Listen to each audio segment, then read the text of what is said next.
Hello. Thank you for viewing my NLP for the Parents presentation. NLP has been my absolute favorite topic, and it has been for many parents who I presented this workshop in Japan. It is a powerful tool and impacted many of my clients' interactions with their children. 10 years ago, when I lived in my home country, I traveled to the United States to be properly trained at the American Board of NLP, so I could present these powerful tools to those who want to improve their parenting skills. So, let's jump right in.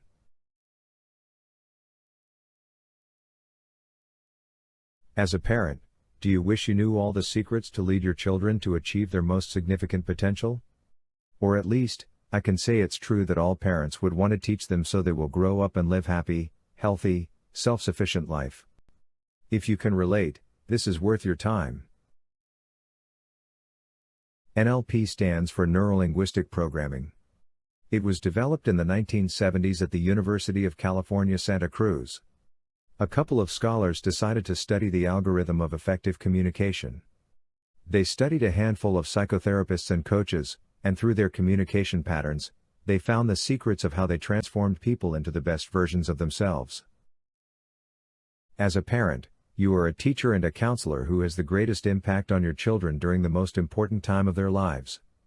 We are side by side with our children during their precious years as they develop the basics of their own thinking and behavioral patterns. How great would it be to lead them with proven effective communication patterns? Our mindsets significantly impact communication. The very first topic we learn in NLP is presuppositions. These are a series of ideas and concepts that NLP creators believe is fundamental in helping people grow. It is the fertile soil for good seeds.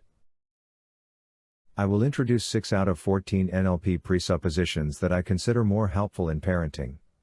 You might like some of them, and you might not like others, but they are just the convenient assumptions that are common in those who help people thrive. Albert Einstein says, "Insanity is doing the same thing over and over and expecting different results." We are creatures of habits, and sometimes it is hard to see that we are stuck in this insanity. But I would like you to think for a second if you feel you are struggling in your parenting, relationship, or other life aspects. I highly encourage you to take home 1 or 2 of NLP presuppositions today and apply them in your daily communications. Convenient assumption in parenting number 1 is, respect the other person's model of the world. Take a look at the picture here. There are 2 men looking at one number and having different understandings of what it is. Don't we all have at least one experience of arguing with our friends or partners? And tried so hard to prove our point because we knew we were right. We focus so much on winning the argument we end up losing in the situation, or the relationship, making them even more upset. Respecting the other person's model of the world does not mean you need to buy into it. It doesn't mean agreeing or accepting it. It just means respecting it. It is knowing that we can agree to disagree. So how about we just decide that everything we hear is an opinion, not a fact. Everything we see is a perspective, not a truth. Because it gives us the flexibility to investigate and respect our children's model of the world. Before we move on to our second convenient assumption, I would like to briefly explain the NLP Communication Model. The NLP Communication Model explains how we process information from the outside world. We are surrounded by lots of information at this very moment. They are constantly flowing into our mind through our visual, auditory, kinesthetic, olfactory, gustatory senses, so on and so forth. It is so much that it is impossible that we cannot possibly process them all. How much information do you think humans can process per second? This would blow your mind. The NLP scholars said, if we are to look at it in a comprehensive metaphor, he says, there are 2 million bits of information that rain on us every second, and we can only process 134 bits the most. If you consider 1 bit of information as a toothpick, 2 million toothpicks would fill up your 96-gallon trash bin. What we can process with our mind is 134 of them, which is only a handful. So, we are not processing 99.999% of the information that is available to us, every second. Then most of the information that comes into our brain is filtered through our belief system and gets deleted, distorted, or generalized to select and prioritize the most important information for our safety, security, and other needs we may have. Then we process and acknowledge the 0.0001% of information and assign meanings to the event. The event will be attached to emotions, moods, attitudes, and actions for us to output as our behaviors. It is important that we know that everyone has unique filters because their experiences are different from those of everyone else in the world. This is where we create our versions of the truth, our perspectives. My point in explaining the NLP communication model is this. If we consider ourselves realists and fact-driven people, who see the truths as they are, we need to reconsider that, because we subconsciously see things we want to see, and understand the world the way we want to understand by deleting, distorting, and generalizing 99.999% of the information available to us. Convenient assumption number 2. Everyone is doing the best they can, with the resources available to them at this moment. If we say, there is a positive intent behind every behavior, some of you may not fully agree.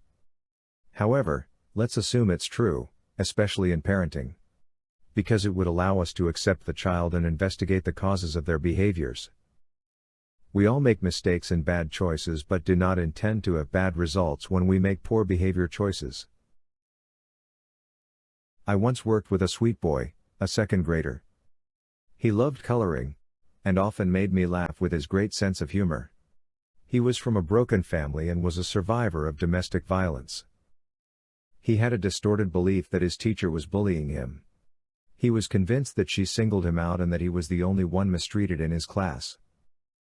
On the other hand, the teacher was strict, she spoke loudly, but she was fair. She had the best intention to help him learn the material she was teaching, but he was often defiant and disrespectful to her. The teacher's loudly projected voice triggered his defense mechanism and made him anxious. The teacher started feeling frustrated because the boy was getting behind in his academics, and she wanted to help him get caught up. I am not sure whether he thought he had to stand up for himself when being bullied. However, he took every opportunity to be rude to her. The negative cycle between the teacher and this boy led him to experience developed depressive symptoms. He started crying randomly, lost motivation for academics, had sleep disturbance, and would put his face down on his desk and refuse to work or socialize at times. Everyone has the best intentions here, but what went wrong? If we do not have this assumption, everyone is doing the best they can, we can easily overlook the contributing factors. It is much easier to point fingers at the other person, but it does not fix anything. Someone might say the boy is an absolute menace, and no one would be able to deal with him.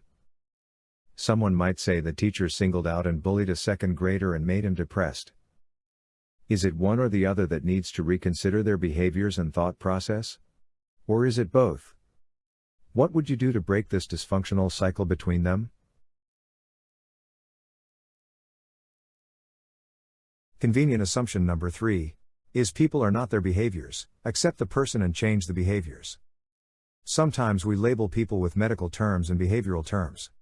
People may say, he is depressed, he is ADHD, and he is autistic.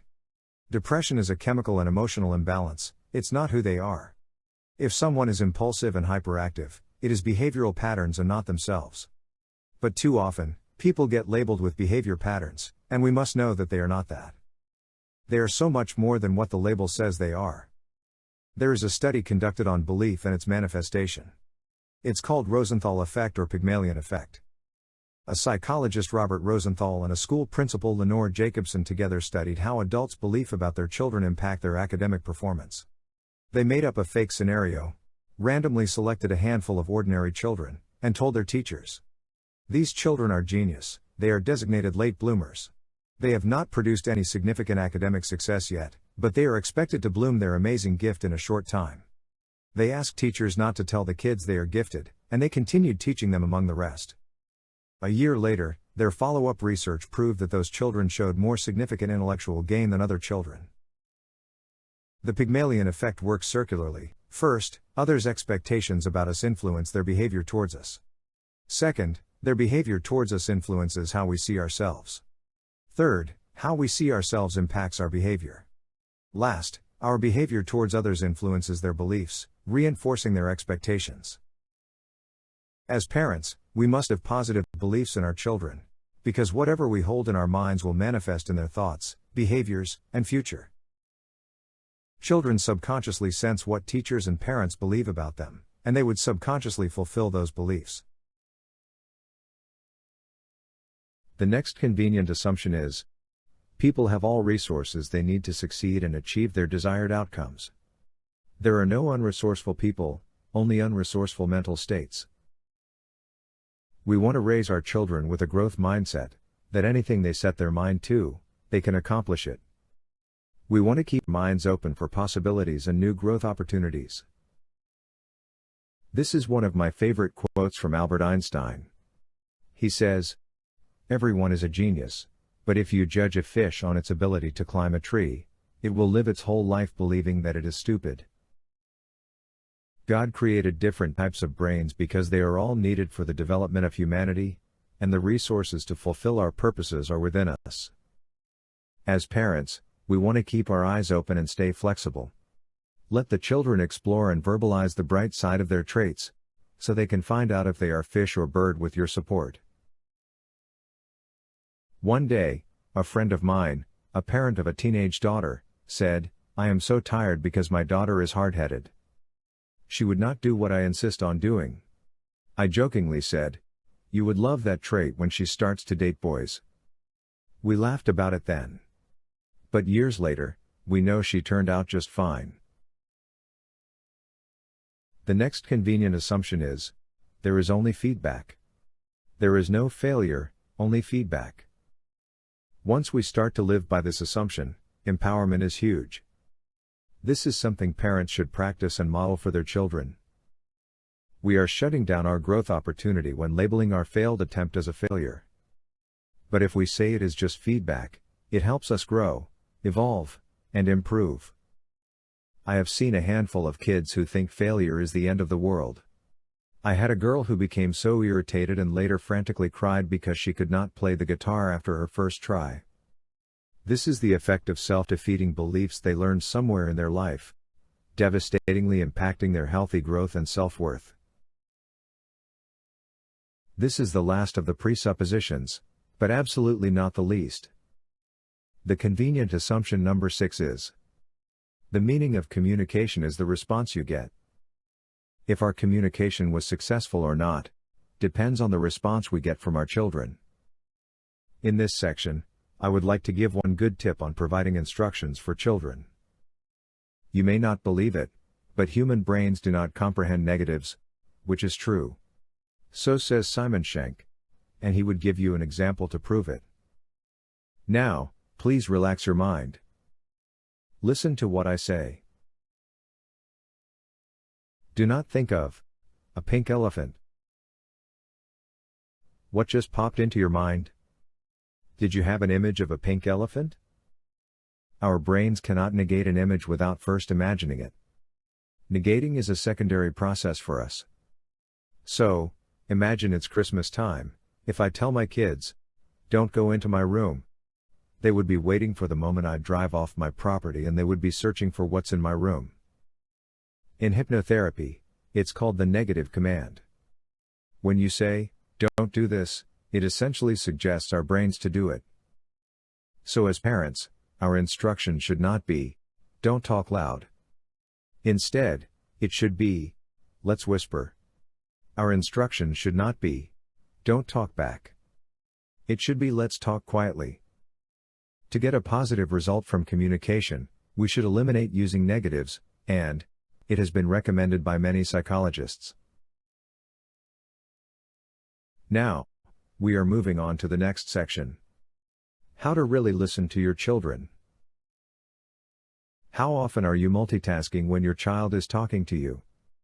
How often do you listen to them while your eyes are on cooking, ironing, or washing dishes?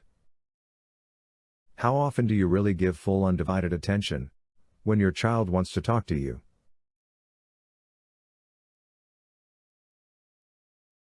This quote had a huge impact on me. It is by Catherine Wallace. If you don't listen to the little stuff they tell you when they are little, They won't tell you the big stuff when they are big, because, to them, all of it has always been big stuff. Let's let that sink in for a moment.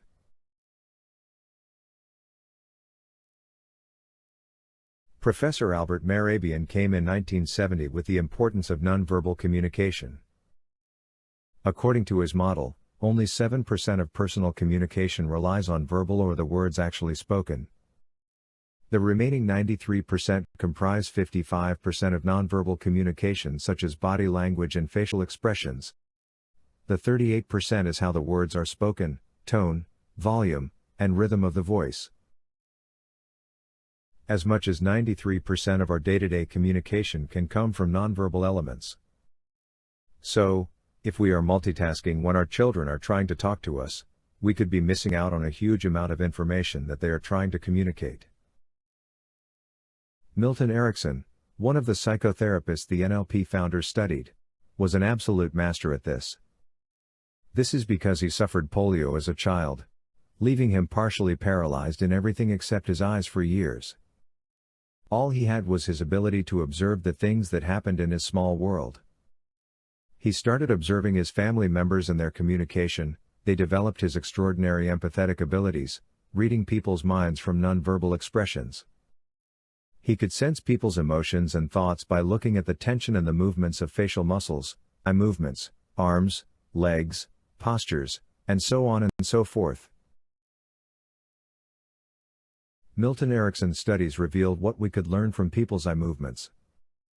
They say, your eyes are windows to your soul. Eye accessing cue is one of the fascinating pieces of information the NLP offers. And after I learned about eye accessing cues, observing nonverbal cues became much more meaningful and enjoyable. We constantly move our eyes, but I am not referring to the eye movements of someone looking at an object. The eye movements in concern are when we are thinking or retrieving information and how our eyes move around subconsciously. As our consciousness goes inwards, our eyes move from place to place. Those are the movements we are talking about. When Milton Erickson was paralyzed by polio and was stuck in bed, he intensely observed people's eye movements and found fascinating facts about them. After years of observation, he noticed that our eyes move in particular ways as if they are accessing certain brain parts to retrieve information. He was able to tell by the way that people move their eyes, whether they are trying to remember visual memories, such as the color of the sunset, or trying to remember auditory memories, such as the sound of the ocean, or kinesthetic memories, such as how the sand felt on their bare feet.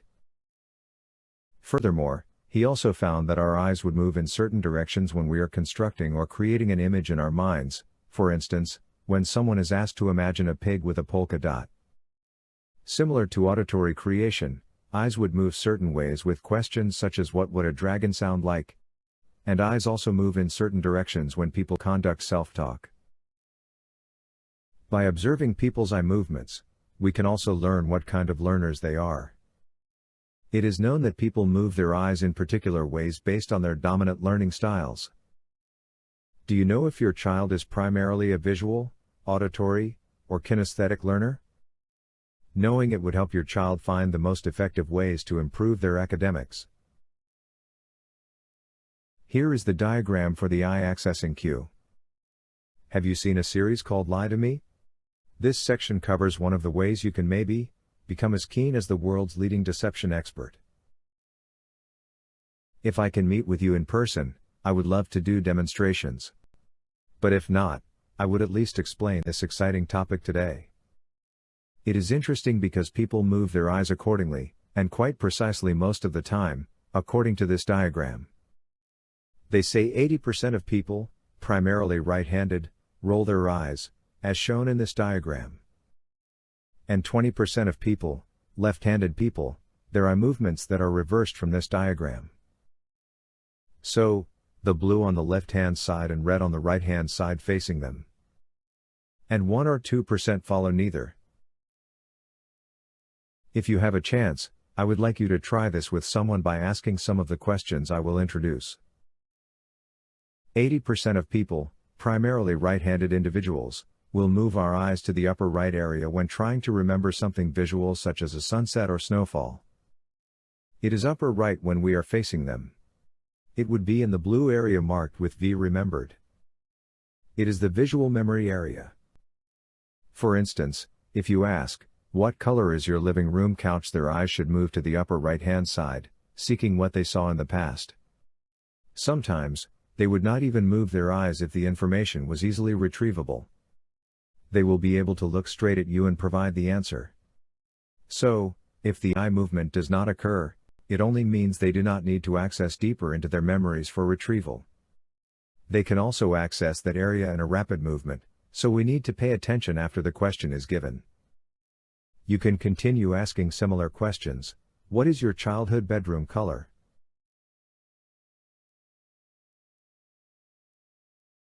Next, when accessing auditory memories, our eyes would slide to the right-hand side horizontally. So, you can ask what your favorite Christmas song is. Or what did your grandma say when she was happy? Or what does your pet sound like? You should see the eyes move horizontally. Then, the down below is internal dialogue. People tend to move their eyes to this area when talking to themselves internally or externally. If they are at a supermarket trying to figure out which item is better, if they conduct mental calculations, their eyes go to this area. On the other side, you will have a visual construct, auditory construct, and kinesthetic areas. Construct means when they are creating a new image or sound in their mind. Just because the eye moves to these areas, we should not immediately conclude that they are not telling the truth. There could be many reasons they did not refer to the actual memories. Perhaps, they think the truth might hurt you and they want to say something that is not hurtful. And when they are trying to remember how it feels to walk wearing wet shoes, the eyes should move to the lower left-hand side. As to children's learning styles, those who primarily learn visually tend to move their eyes in the upper areas more frequently, auditory learners move their eyes horizontally, and kinesthetic learners move downwards. No one is solely learning in one particular style, some may be learning in a well-balanced modality. Knowing the primary learning style is essential because the learning will be so much more enjoyable in their preferred ways for the children, and parents can help them thrive. I found one of my sons was primarily auditory when he was a third grader. He was reading at a kindergarten level when he was 9 years old. Psychologically, third grade kids are in the developmental stage where they must experience many successes because this is the important time for them to develop healthy self-esteem. My son's self-esteem was low, he thought he was a failure and did not believe he could do anything well. He found out he learned so much better using his auditory sense. We tried to make trials and errors to see how we could convert his learning into auditory learning. We tried to make songs for things to remember in social study, searched for audible or recorded YouTube read aloud for reading assignments, and started using Speechelo app. As a result, he is still not so good at language art. However, he is doing better than he would have been without knowing his prior. He also found that he could do well in other fields where auditory learning can be easily incorporated. He pays more attention and listens in his classes because he knows that's how he learns better. During his free time, he listens to YouTube videos at 4x speed and is known in my family as the master of all useless knowledge. If you ever listen to an audio material at 4x speed, it is crazy. Or at least to me, it is crazy because I have no idea what I am listening to. He gained confidence and motivation to do well. He is now doing great, and I am very proud of him. There would be no voiceover from the next slide to the end of the presentation. It is a questionnaire to help you and your child learn the primary learning styles. It would also provide you with the characteristics of each learner, and by matching their traits, their learning and communication would be smooth and less painful. I hope you enjoyed the presentation and feel it was beneficial. Thank you for your time.